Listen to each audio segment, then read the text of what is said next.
الرحمن الرحیم الحمد للہ رب العالمین والعاقبۃ للمتقین والصلاۃ والسلام علی اشرف الانبیاء والمرسلین اما بعد فاعوذ باللہ من الشیطان الرجیم بسم اللہ الرحمن الرحیم عن عثمان قال قال رسول اللہ صلی اللہ علیہ وسلم خیرکم من تعلم القرآن وعلمہ رواہ البخاری او کما قال رسول اللہ صلی اللہ علیہ وسلم الصلاۃ والسلام علیک یا سیدی یا رسول اللہ وعلی آلک واصحابک یا حبیب اللہ الصلاۃ والسلام علیک یا سید المرسلین وعلی آلک واصحابک یا رحمۃ للعالمین صلی اللہ علیہ وسلم۔ حضرت سیدنا عثمان رضی اللہ تعالی عنہ حضور کائنات حضور رحمۃ للعالمین صلی اللہ علیہ وسلم کی ایک بڑی خوبصورت حدیث پاک روایت فرماتے ہیں۔ آج کی احادیث کتاب فضائل القرآن سے لی ہے میں نے، اور یہ حدیث پاک مشہور زمانہ ہے۔ اکثر علماء سے آپ یہ حدیث پاک سنتے رہتے ہیں،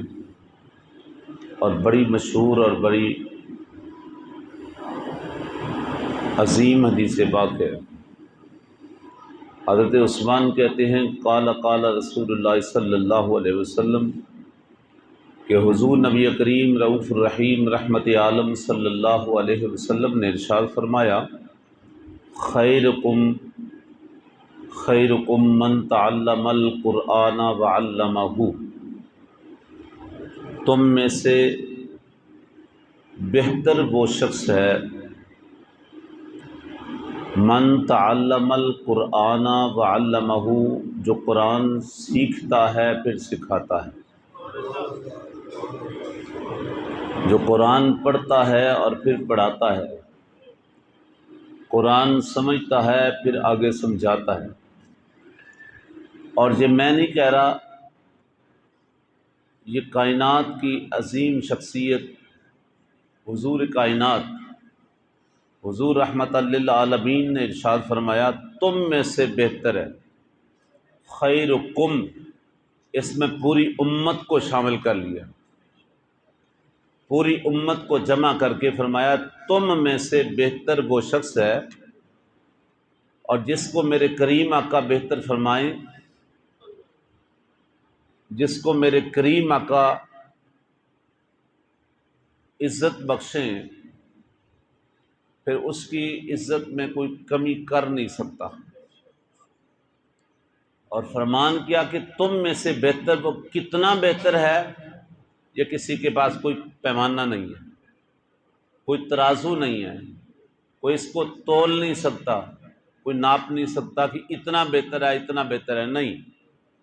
اس کی بہتری کتنی ہے یہ خدا جانتا ہے، یہ اس کا مصطفیٰ جانتا ہے۔ اور اس سے آپ اندازہ یہ بھی لگائیں کہ یہی وہ شخص ہوگا جس کو روز قیامت یہ بھی فرمان جاری ہوگا کہ تو نے اس کتاب کو سمجھا، پڑھا اور اس کے ساتھ محبت کی، آج اس کے صلے میں تمہیں یہ مقام دیا جاتا ہے کہ اسی قرآن کی تلاوت شروع کر، اسی قرآن کو پڑھنا شروع کر، جس کے ساتھ تو پیار کرتا رہا، جس کو تو پڑھتا رہا، سنتا رہا، سیکھتا رہا، سکھاتا رہا، اسی قرآن کو پڑھنا شروع کر۔ ادھر قرآن پڑھتا جا، ادھر درجے بلند ہوتا جا، ادھر درجوں میں آگے بڑھتا جا، اور جہاں جا کے تیرے قرآن کی تکمیل ہوگی وہاں تیرا مقام ہوگا۔ آپ اس سے اندازہ لگائیں کہ یہ کتنی عظیم کتاب ہے، اس کے ساتھ پیار کریں۔ جب کوئی بھی شخص اس کو پڑھے پڑھائے وہ بہتر ہے، تو ذرا سوچو یہ خود کتاب کتنی بہتر ہوگی، یہ خود کتاب کتنی بہتر ہوگی، اور امت مسلمہ کے لیے یہ کتنا بڑا انعام ہے کہ رب العالمین نے وہ کتاب محبوب کی امت کو عطا کر دی ہے، اس امت کو عطا کر دی ہے۔ آئیے ذرا ایک اور حدیث پاک سنیں۔ حضرت عقبہ بن عامر رضی اللہ تعالی عنہ، کسی کے پاس موبائل کی لائٹ ہو تو، حضرت عقبہ بن عامر رضی اللہ تعالی عنہ، آپ حضور علیہ الصلوۃ والتسلیم کی ایک حدیث پاک روایت کرتے ہیں۔ آپ کہتے ہیں قال خرج رسول اللہ صلی اللہ علیہ وسلم، بس ٹھیک، قال خرج رسول اللہ صلی اللہ علیہ وسلم ونحن فی الصفۃ، آپ وہ پوری منظر کشی کرتے ہیں حضرت عقبہ بن عامر رضی اللہ تعالیٰ عنہ۔ آپ کہتے ہیں کہ ونحن فی الصفۃ، آپ جانتے ہیں کہ حضور علیہ الصلوۃ والتسلیم جہاں صحابہ کرام کی بیٹھ کے کلاس لگایا کرتے تھے، جہاں صحابہ کرام حضور سے دین سیکھا کرتے تھے، اس کلاس کا نام ہے کلاس صفہ، اور آپ نے یہ جملہ سنا ہوگا اصحاب صفہ، یعنی اصحاب صفہ وہ ہیں کہ وہ صفہ کی کلاس میں جو طالب علم تھے، جو دین سیکھنے والے تھے، قرآن سیکھنے والے تھے، اس سے مراد وہ ہیں۔ تو حضرت عقبہ کہتے ہیں رضی اللہ تعالیٰ عنہ ونحن فی الصفہ، ہم صفہ میں تھے، یعنی اس کلاس میں بیٹھے تھے، قال خرج رسول اللہ صلی اللہ علیہ وسلم، کہ اس دوران حضور علیہ الصلوۃ والتسلیم تشریف لے آئے، اور آپ کے پتہ کیا کہا، فقال اجکم یحب ان یغدو کل یوم الی بطحان او العقیق فیاتی نباقتین قوماوین فی غیر اسم ولا قطع رحم۔ حضرت عقبہ کہتے ہیں کہ ہم اصحاب صفہ میں یعنی کلاس میں بیٹھے تھے کہ حضور تشریف لائے، اور حضور علیہ الصلوۃ والتسلیم نے ایک سوال کیا، اور ہم سب سے یہ کہا کہ کیا تم میں سے کوئی یہ پسند کرتا ہے کہ وہ صبح اٹھتے ہی پہلی صبح ہر دن الا بطحان او العقیق، یہ دو جگہیں، عقیق ایک بازار کا تھا جہاں جانور خرید و فروخت ہوتے تھے، منڈی نہیں جس سے کہتے، یہ ابھی عقیق جو ہے یہ اس بازار کا نام تھا جہاں پہ جانوروں کی خرید و فروخت ہوتی، اور بطحان یہ ایک پہاڑی علاقہ تھا، یہ بھی ایک وادی نما تھی، بڑی پر رونق جگہ۔ تو حضور علیہ الصلوۃ والتسلیم نے فرمایا کہ تم میں سے کون ہے جو یہ پسند کرے کہ صبح اٹھتے ہی ان یغدو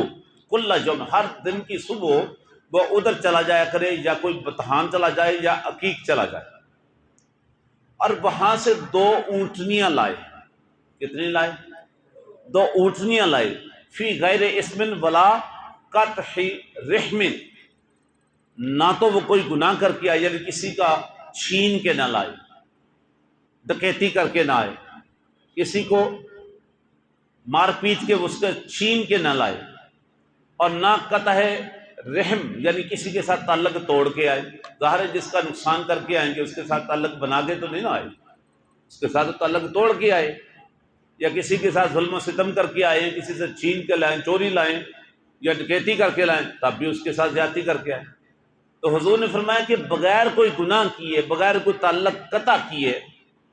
کون ہے جو یہ پسند کرے کہ صبح صبح وہ جائے یا بطحان چلا جائے یا عقیق چلا جائے اور وہاں سے 2 اونٹنیاں لے آئے۔ فقلنا یا رسول اللہ صلی اللہ علیہ وسلم، حضرت عقبہ بن عامر کہتے ہیں کہ ہم سب نے یہ جملہ کہا، یا رسول اللہ صلی اللہ علیہ وسلم کلنا نحب ذالک، یہ چیز تو ہم سب پسند کرتے ہیں، ہم سب یہ چاہتے ہیں، کلنا ہم سب چاہتے ہیں، نحب الیک ذالک، یہ چیز تو ہم سب کہتے ہیں کہ کوئی گناہ بھی نہ ہو، کوئی قطع رحم بھی نہ ہو، کوئی تعلق بھی نہ ٹوٹے، اور ہر صبح ہم 2 اونٹنیاں لے کے آ جائیں، ہم سب یہ پسند کرتے ہیں۔ سنیے میرے محبوب کے غلاموں، حضور نے پھر کیا کرم فرمایا۔ قالا، حضور علیہ الصلوۃ والتسلیم بولے، آپ نے فرمایا افلا یغدو احدکم الی المسجد، پھر آپ ایسے جو تم میں سے یہ ہر کوئی اگر یہ پسند کرتا ہے نا کہ وہ صبح صبح جا کے 2 اونٹنیاں لے آئے، تو پھر افلا یغدو احدکم الی المسجد، پھر تم میں سے کوئی بھی مسجد کیوں نہیں چلا جاتا، فَيُعَلِّمَ أَوْ يُقْرَأَ آیَتَيْن مِن کتاب اللہ خیر لہ من ناقتین، سمجھے کہ فَيُعَلِّمَ أَوْ يُقْرَأَ آیتین من کتاب اللہ خیر لہ من ناقتین۔ حضور فرماتے ہیں جو شخص صبح مسجد میں چلا جائے، ہر صبح مسجد میں چلا جائے اور وہاں جا کے قرآن کی صرف 2 آیتیں پڑھ لے یا سیکھ لے، یہ ان 2 اونٹنیوں کا جتنا فائدہ ہوگا یہ اس سے بھی زیادہ فائدہ ہے۔ خیر لہ، یہ نہیں کہا کہ ایک بندے کو جتنا فائدہ 2 اونٹنیوں کو ہو سکتا ہے اتنا ہی اس کا فائدہ ہوگا، فرمایا نہیں، خیر لہ من ناقتین، 2 اونٹنیاں لانے سے زیادہ بہتر ہے کہ جو بندہ صبح اٹھ کے مسجد میں چلا جائے اور 2 آیتیں یا قرآن پڑھ لیا کرے یا سیکھ لیا کرے۔ اور آگے یہاں تک بات نہیں رکھی، ظاہر ہے صحابہ کرام کے ذہن میں یہ بات ہوگی کہ حضور یہ تو 2 آیتیں پڑھنے کا اتنا بڑا اجر ہے، 2 آیتیں سیکھنے کا یہ اجر ہے، اگر کوئی 2 کی بجائے 3 پڑھ لے، کوئی 3 کی بجائے 4 پڑھ لے، کوئی 4 کی بجائے 5 پڑھ لے، کوئی آگے جناب پورا پیج پڑھ لے، پورا اربع پڑھ لے، نصف پڑھ لے، 12 پڑھ لے، زیادہ پڑھنے والے بھی لوگ شوق والے بھی ہیں، میرے کریم آقا نے پہلے ہی وہ فرما دیا، مسئلہ ہی حل کر دیا، فرمایا یہ تو 2 آیتوں کا اجر ہے کہ 2 آیتیں پڑھ لے یا سیکھ لے، اس کو 2 اونٹنیاں لانے سے بہتر ہے، اس سے زیادہ فائدہ ہے۔ وَثَلَاثَةٌ خَيْرٌ لَهُ مِنْ ثَلَاثٍ وَأَرْبَعٌ خَيْرٌ لَهُ مِنْ أَرْبٍ، کوئی 3 پڑھ لے گا تو 3 سے بہتر ہے، کوئی 4 پڑھ لے گا تو 4 سے بہتر ہے، کوئی اس سے زیادہ، جتنی زیادہ آیتیں پڑھ لے گا اتنی زیادہ اونٹنیاں لانے سے بہتر ہے۔ اللہ اکبر۔ تو اللہ کریم نے اپنی کلام کے اندر اتنا بڑا مقام رکھا ہے اور اس کے اندر اتنی برکت رکھی ہے۔ اور سنیں حضرت ابی ہریرہ رضی اللہ تعالیٰ عنہ ایک اور حدیث پاک روایت کرتے ہیں، 20 منٹ پہ ہے نا، قال قال رسول اللہ صلی اللہ علیہ وسلم، کہ حضور علیہ الصلوۃ والتسلیم نے فرمایا لا تجعلوا بیوتکم مقابر، یہ بڑا لمحہ فکری ہے۔ اچھا قرآن پاک لاتے ہیں اور غلاف میں بند کر کے اونچی جگہ پہ گھر میں رکھ دیتے ہیں اور بس، کبھی اس کو اٹھانے کا موقع بن، کوئی ضرورت پڑ گئی تو اٹھا کے دیکھا تو مٹی سے ہٹا ہوا ہے۔ قرآن پاک صرف رکھنے کے لیے، یہ الگ بات ہے کہ قرآن پاک کو یہ اعزاز اور مقام حاصل ہے کہ اس کو پڑھنا بھی ثواب ہے، اس کو سننا بھی ثواب ہے، اور اس کو دیکھنا، اس کی زیارت کرنا بھی ثواب ہے۔ لیکن میرے بھائیوں یہ صرف خرید کے، ہدیہ دے کے، خرید کے گھر لا کے صرف رکھنے والی چیز نہیں، بلکہ اس کو روز پڑھا بھی کریں، یہ روز گھر میں رونق بخشنے والی ہے اور نور بخشنے والی، برکت بخشنے والی چیز ہے۔ تو حضرت ابی ہریرہ یہ حدیث پاک بڑی معنی خیز ہے جو بیان کرتے ہیں۔ آپ کہتے ہیں قال قال رسول اللہ صلی اللہ علیہ وسلم لا تجعلوا بیوتکم مقابر، اپنے گھروں کو قبرستان نہ بناؤ، شہر خاموشہ نہ بناؤ۔ لا تجعلوا بیوتکم مقابر، اپنے گھروں کو قبرستان نہ بناؤ کہ جیسے وہاں خاموشی ہے یہاں قرآن پڑھنے کی خاموشی ہے، اپنے گھروں کو قبرستان نہ بناؤ۔ ان الشیطان ینفر من البیت الذی یقرأ فیہ سورۃ البقرہ، حضور فرماتے ہیں کہ جس گھر میں سورۃ بقرہ پڑھی جائے اس گھر سے شیطان بھاگ جاتا ہے۔ ان الشیطان ینفر من البیت، اس گھر سے بھاگ جاتا ہے، اس گھر میں شیطان رہ ہی نہیں سکتا کہ جس گھر میں قرآن کی تلاوت ہوتی ہے، جس گھر میں قرآن پڑھا جاتا ہے۔ ایک صحابی تھے، انہوں نے نا وہ کمزور تھے اور وہ بیماری میں مبتلا ہو گیا اور وہ قریب تھا کہ قریب المرض کہہ رہے ہیں۔ ایک دوسرے صحابی ان کے پاس آئے، انہوں نے آ کے ان کی حالت کو دیکھا اور ان کے پیچھے 2 بیٹیاں تھیں۔ اور یہ حدیث سے بات ہے کہ جو شخص چاہتا ہے نا کہ میرے گھر میں رزق ختم نہ ہو، وہ سورت واقعہ پڑھا کرے، گھر میں سورت واقعہ پڑھا کرے۔ تو اس صحابی نے چاہا کہ چونکہ یہ قریب المرگ ہیں اور ان کے پیچھے بیٹیاں ہیں، تو چاہا کہ میں ان کی کچھ خدمت کر دوں، اور یہ اشارتاً کہا کہ اللہ کی مرضی کچھ بھی ہو سکتی ہے، لیکن پیچھے بچیاں ہیں تو یہ آپ رکھ لیں۔ انہوں نے کہا آپ کا بہت شکریہ، آپ کی بڑی مہربانی، آپ نے محبت فرمائی، لیکن انشاءاللہ میرے گھر میں رزق کی کمی نہیں آئے گی، کیونکہ میری بیٹیوں کو سورت واقعہ پڑھنی آتی ہے، میرے بچوں کو سورت واقعہ کی تلاوت آتی ہے۔ عزیزان محترم، اس کی بڑی برکات ہے، بڑی برکات ہے۔ گھر میں پڑھا کرے، اولاد کو اس طرف لایا کرے، وہ گھر بڑا خوبصورت ہے، یقین جانیں وہ بڑا خوش نصیب ہے کہ جس گھر میں بڑے سے لے کر چھوٹے تک سارے قرآن کی تلاوت کرتے ہیں، بھلے 2 آیتیں پڑھ لیں، 4 آیتیں پڑھ لیں، اپنے خود پڑھنا عادت بنائیں، اپنی اولاد کو بنائیں۔ حضرت عمر رضی اللہ تعالیٰ عنہ اکثر گھر میں تلاوت کرتے اور آپ نماز پڑھا کرتے گھر میں، وہ اس کی وجہ یہ تھی کہ آپ یہ ساتھ میں تربیت تھے کہ گھر میں بھی قرآن پڑھنا سکھایا جائے۔